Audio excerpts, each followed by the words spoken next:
आग लगने के बाद हम इस प्लाज़ा को नहीं बचा सकते थे, उसमें बहुत सारे इश्यूज़ थे।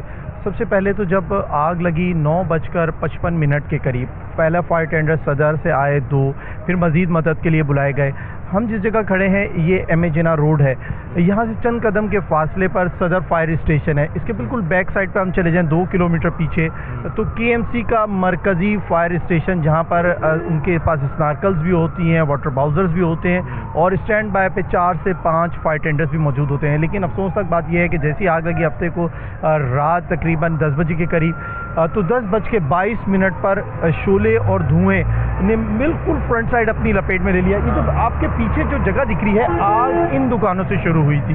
इन दुकानों से शुरू होते ही होते उसने मुकम्मल तौर पर ग्राउंड फ्लोर के बाद फर्स्ट फ्लोर के बाद सेकंड फ्लोर के बाद थर्ड फ्लोर और सब कुछ जला दिया। 4 मंजिला प्लाजा है ये 3 मंजिला प्लाजा है और जो 4th फ्लोर है उसको पार्किंग के लिए मुख्तस किया गया है। इस बिल्डिंग के बारे में अगर हम बात करें तो ये तकरीबन 2 एकड़ से जायद है। 1200 के करीब दुकानें हैं। यहाँ पर दुकानें भी एक्स्ट्रा बनाई गई। SBCA ने बिल्कुल नहीं पूछा, अंदर फायर सिस्टम नहीं था, हंगामी रास्ता नहीं था, कौन पूछेगा, किसी ने नहीं इस पर एक्शन लिया। कितने लोग मिसिंग हैं तकरीबन आपके ख्याल में? देखें, जो पुलिस के पास अब तक डेटा जो मुरतब किया है वो तकरीबन 75 के करीब है और 30 से ज़ायद लोगों की लोकेशन जो मोबाइल फ़ोन टेक्निकल तौर पर पुलिस और कानून नाफिज करने वाले इदारे काम कर रहे हैं, तो उनकी जो लोकेशंस हैं वो भी गुल प्लाजा के करीब की और गुल प्लाजा की आई है। अगर हम अभी आप देख सकते हैं कि फर्स्ट फ्लोर, सेकंड फ्लोर और थर्ड फ्लोर, तमाम फ्लोर्स पर ग्रिल्स, बड़ी बड़ी ग्रिल्स लगी हुई थी और बहुत सारी ग्रिल्स के आगे ब्लॉक्स लगे हुए थे। धुआं इस बिल्डिंग के अंदर जब भरा है, ग्राउंड फ्लोर वाला फर्स्ट फ्लोर, और धुआं भर जाने की वजह से लोग अंदर उनको सांस लेने में मुश्किलात, जी, जो पहले घंटे के अंदर अमवात हुई 3, तो वो 3 दुकानदार थे। वो कौन थे? जो दुकानदार थे और उनका अंदर दम घुट गया। यहाँ पर वेंटिलेशन सिस्टम सही नहीं था, यहाँ पर इन्होंने फायर सिस्टम इंस्टॉल नहीं किया हुआ। ये सेफ्टी के किसी मयार पर पूरी नहीं उतरती थी ये बिल्डिंग, सेफ्टी के किसी मयार पर पूरी नहीं उतरती। कराची की बात करें तो बहुत, अगर मोहतात तरीके से मैं बात करूं तो कराची के बहुत सारे ऐसे प्लाजा और बिल्डिंग्स हैं जहां फायर सिस्टम बेहतर अंदाज से इंस्टॉल ही नहीं किया गया। अगर इंस्टॉल किया गया है तो सिर्फ कानूनी कार्रवाई पूरी करने के लिए किया गया है। कराची में हर कुछ अरसे के बाद बड़ी आग लगती है, फायर ब्रिगेड की टीमें आती हैं। इस आग को बुझाने के दौरान भी एक फायर फाइटर शहीद हुआ है। कई लोग अब भी लापता हैं, कई लोग जान की बाजी हार चुके हैं। लोग इतने बुरे तरीके से जले हुए मिले हैं कि असद भाई, अगर हम कहें कि सानिया बल्दिया फैक्ट्री, उस तरीके से जले हुए लोग मिले, पूरे जले हुए लोग मिले हैं। मुख्तलिफ पोटड़ियों की सूरत में उनके बॉडीज़ को पार्ट्स उनके अलग अलग मिल रहे हैं। उनको फिर DNA के लिए भेजा जा रहा है, अमानतन ईदी सरखाने में रखवाया गया है। यहाँ पर अगर बिल्कुल साथ ये DC ऑफिस कॉम्प्लेक्स साउथ है, DC, जिसकी सबसे बड़ी जिम्मेदारी होती है लोगों की जानो माल की हिफाजत। जी बिल्कुल साथ, और ये आग लग गई।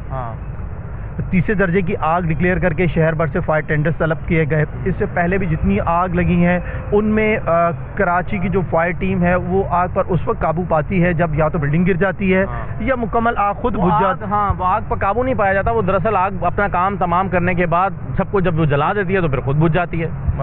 गुज़िश्ता साल की बात करें तो 2600 के करीब वाक़यात रिपोर्ट हुए हैं आग लगने के। इस वक्त भी जब हम बात करें तो कराची में एक ये आग और एक और जगह पर भी आग लगी हुई है, वहाँ पर भी फायर टीम काम कर रही है।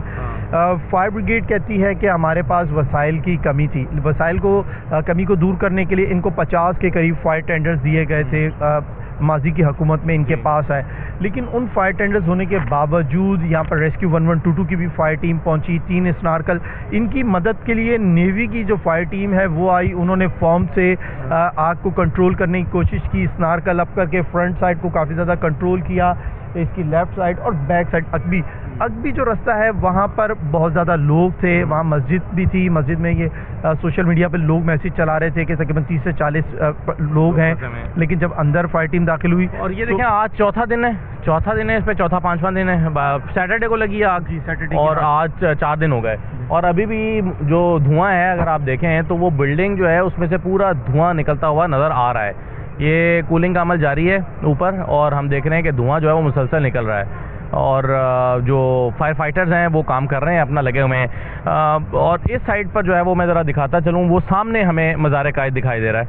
इस साइड पर अगर आपको कैमरा दिखा दे तो ये जो है वो मज़ार कायद है।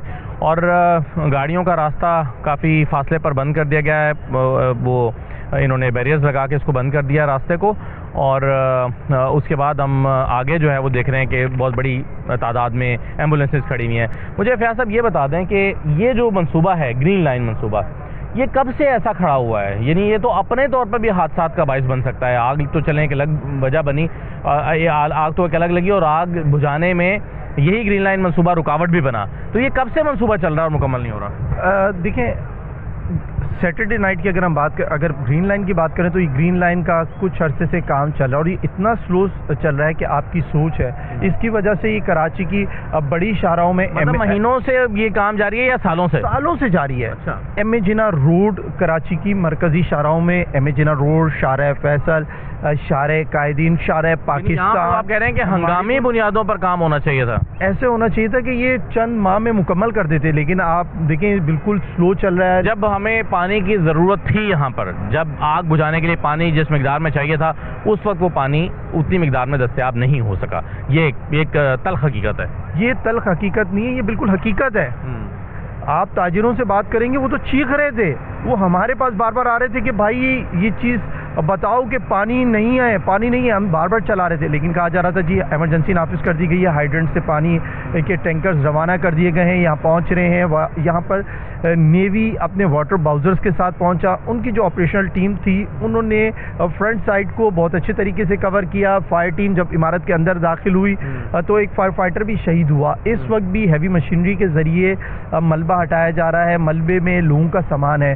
असद भाई, कल फ्रंट साइड पर अचानक बहुत बड़ी तादाद में लोग आ गए। लोगों का ये कहना था कि हम अंदर जाना चाहते हैं। पुलिस और रेंजर्स ने उनको फिर पीछे धकेला, क्योंकि लोग अब भी ये कहते हैं कि हमें मौका दिया जाए, हम अंदर जाएं, अपना जो सामान अगर बच गया है तो ले आएं। लेकिन वैसे इस इमारत की हालत देख के लगता नहीं है कि सामान बच गया होगा। देखें, पुलिस की जानिब से ताजिरों के साथ मिलकर एक 12 रुकनी कमेटी बनाई गई है। कल भी कैश मिला है, कुछ कीमती चीज़ें मिली हैं जिनको ताजिरों के हवाले किया गया है। जितना भी यहाँ से मलबा उठाया जा रहा है उसको भी KMC के ग्राउंड में वहाँ लैंडफिल साइट पर रखा जा रहा है, ताकि अगर किसी का कोई कीमती सामान बच गया है तो वो अपने उस सामान को ताजिरों के साथ मिलकर बताए कि ये मेरी दुकान का सामान है, उसके हैंड ओवर किया जाएगा।